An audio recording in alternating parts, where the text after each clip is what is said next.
Hello, I'm Beth Elliott, and in this Tech Byte I'll be showing you how to run the attendance student record listing in the staff portal. So we start by logging into the staff portal, and then under Attendance Reports you go to the attendance student record listing. In here it will default to the first day of school to the current day and then give you options, and most of the time the options are fine, where we're going to print any daily attendance notes to further clarify what went on. We're going to show the entry withdrawal data and the attendance totals with the date range that we have specified here.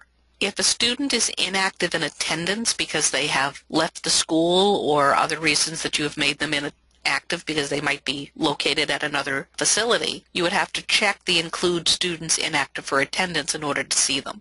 We can opt to start each student on a new page versus continuing if I was doing a report maybe for the homeroom. I'm going to go up and do a student range and just select a couple of students. By default, I'm going to see everyone who is in my school.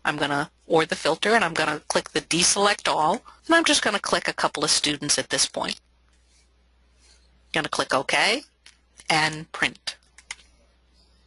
This is going to show me the detail for those students, so I can see that Amy came in on September 2nd, and it's showing me her attendance detail in descending order, so the most current date first, and then it works from there, and below that will be her attendance totals. Her percent attendance is the days present divided by the days possible. Absences at the top here are her excused absences, her unexcused, and a total.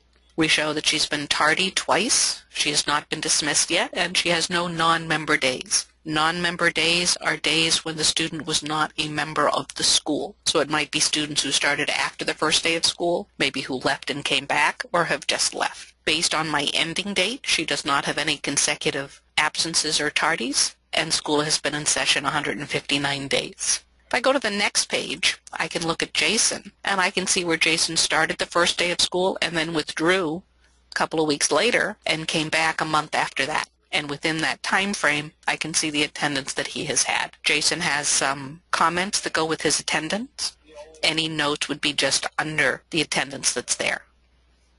Jason has 23 non-member days for the time frame that he wasn't here, September to October. And then I can look at his brother and see that his brother was here the full time, so there's no activity there. If I need to, I can export this information to a PDF for an electronic copy, to a comma-delimited file, or to Excel.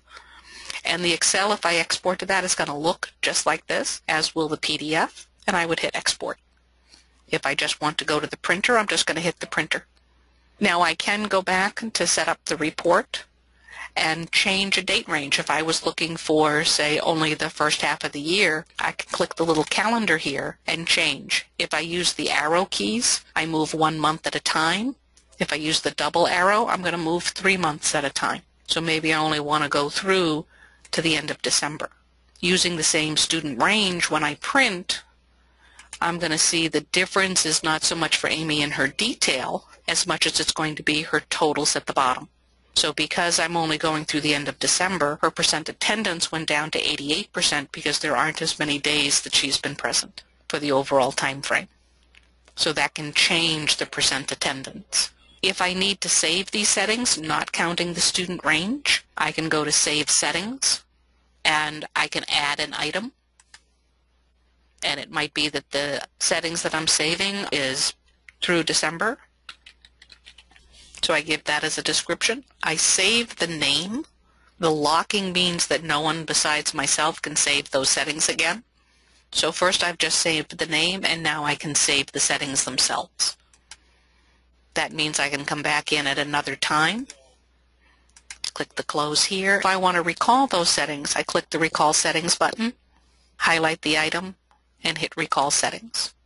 Once those are back, I click OK and Close, and when I come over to the Setup Report, I'll see that information.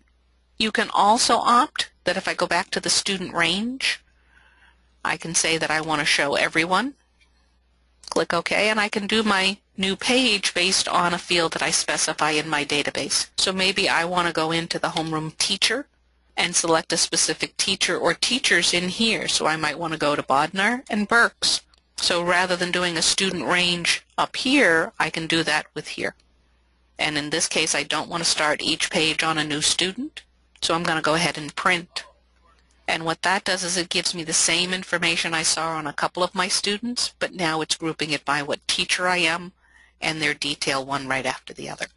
So as easy as that to see what's going on. And that's how you work with the student attendance record listing. For information on how to do the setup and other things with this system, you can always go up to the Help menu. When you click on the Help, it's going to bring up the help for that area that is in a pop-up window, so you do need to allow for pop-ups on your web screen. When you come in here, it gives you information on what the student attendance record listing is and how to run it. And that includes links so that you can see how to log in and or turn on the web link. I hope you enjoyed this Tech Byte, and thank you.